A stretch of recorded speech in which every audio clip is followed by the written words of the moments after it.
Good morning, ladies and gentlemen. Gnome Reviews here.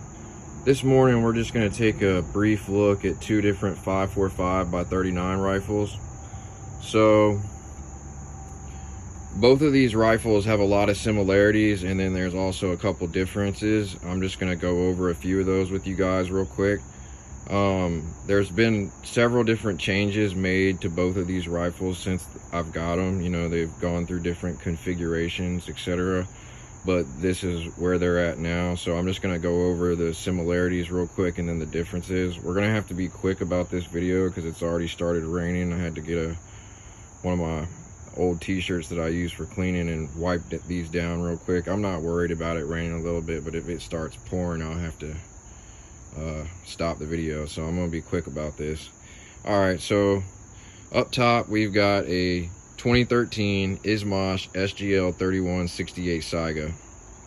On the bottom we've got a Gen 1 IWI Galil ACE SAR 8.3 inch barrel and 5.45 by 39. The up top full length 6-inch barrel. So that's one of the main differences right off the gate. You got a 16-inch barrel and then an 8.3 inch barrel. So full length and then mid length or shorter, whatever you want to call it. I guess you would consider this shorter instead of mid-length.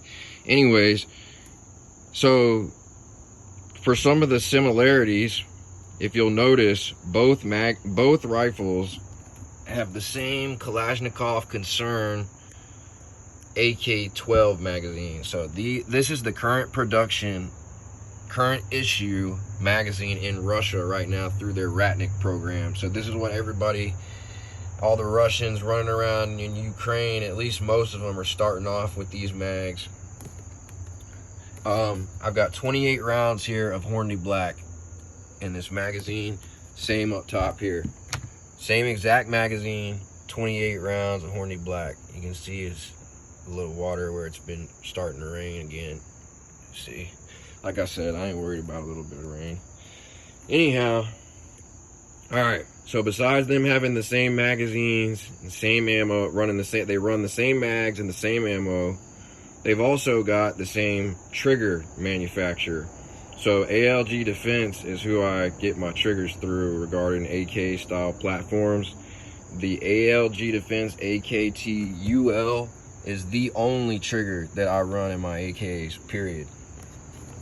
This is the ALG Defense AGTUL, so it's just the Galil version. Let's see. Let's think of some other similarity. Okay, another similarity that I can think of right off the top is they both have K&S precision adjustable gas pistons in them. So they're both ready to be suppressed. I just haven't gotten suppressors for them yet. So the rifle up top, my plan is to start off with like a Huxwork 762 Ti because I have the flash hider QD mount for it. And then down below, because I'm running a Surefire 4-prong flash hider, I'm going to get a Surefire SB2 suppressor for the Galil ACE. And then I'll tune it with the adjustable gas piston. It should be real nice in the end. Anyhow, obviously the rifle on the bottom is a registered short barrel rifle. The rifle up top is not, because it's a full length 16-inch barrel. So get that out of the way. The main differences besides the barrel length are just going to be cosmetic features like furniture. If we're not talking about the different, like this is an AK-74, this is a Galil ACE. So you got two completely different rifle platforms regarding operation and whatnot. A lot of people try to say the Galil ACE is just an updated AK, which I agree with that in some respects.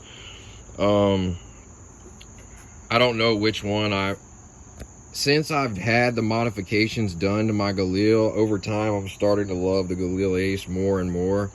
I'll always love the AK-74 and 5.45 by 39. My favorite caliber is 5.7 by 28, and then 5.45 by 39 is my second favorite. So it's one of my favorite calibers. I'm always going to love the caliber, and the fact that my Galil's in 5.45 just makes it that more special, especially because it's a Gen 1. Only 545 of the Gen 1s were imported in each barrel length. This happens to be, as you can see, number 117.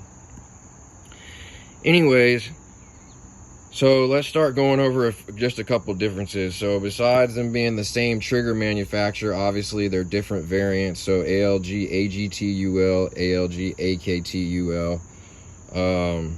On the Galil, you've got your charging handle on the left side, and on the AK-74, the charging handle is on the opposite side, on the right side. I personally, I don't know.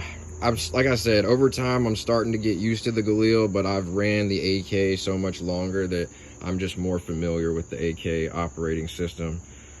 Small arm solutions is the method that I prefer for reloading the AK. So you'll hold the pistol grip like this in your right hand, with left hand insert your mag, then roll your wrist over and use your opposite hand to charge the rifle, and then come up to the shoulder. That's just the way I was taught to do it. With the Galil, because you have the charging handle on the left side, you don't have to do as much rolling. You know, roll it, insert the mag, come up straight back, and then charge it, and you're ready to rock with the Galil. So it could be a little bit quicker with reloads. The K&S adjustable gas piston on both of these rifles is all the way closed, but I could still notice that it's a little bit softer than the factory piston was. I'm just really excited to get both of these suppressed and tune the gas on them, and then they'll run even sweeter. But so up top on the AK-74 Alpha, we're rocking an EOTech EXPS 3-0, which has night vision capability, or compatible with night vision. And then down low, we're rocking a Holosun 503 CU with, it's got an Aimpoint T2 micro footprint with the ScalarWorks Leap 157 mount. If I was to take off this comb height, you could see the irons through the base of the mount. You could use the irons or the red dot. I've got the dot zeroed at 36 yards. The irons are zeroed at 25 yards if I was to take off that comb height and use the irons. Let's see here. Then, like I said, the main differences are furniture. So on the let's start on the SAIGA, it's all Zenitco furniture, and then on the Galil Ace here, we've got the correct IWI stock Magpul MOE grip. That's just the grip that I prefer. And this is the Gen 2 Midwest Industries rail that comes factory on the Gen 2 Galil Ace, on the Gen 1 Galil Ace.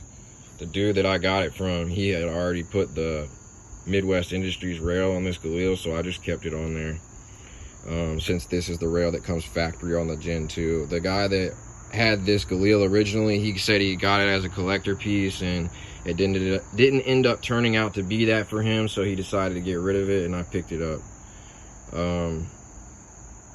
But yeah, we're already at 8 minutes here. This isn't like a super in-depth video. I just wanted to compare these two rifles, being that they're different barrel lengths, and the furniture stuff that I've changed on them. Like with the SAIGA, I took off the light and the bipod, all the unnecessary bullshit.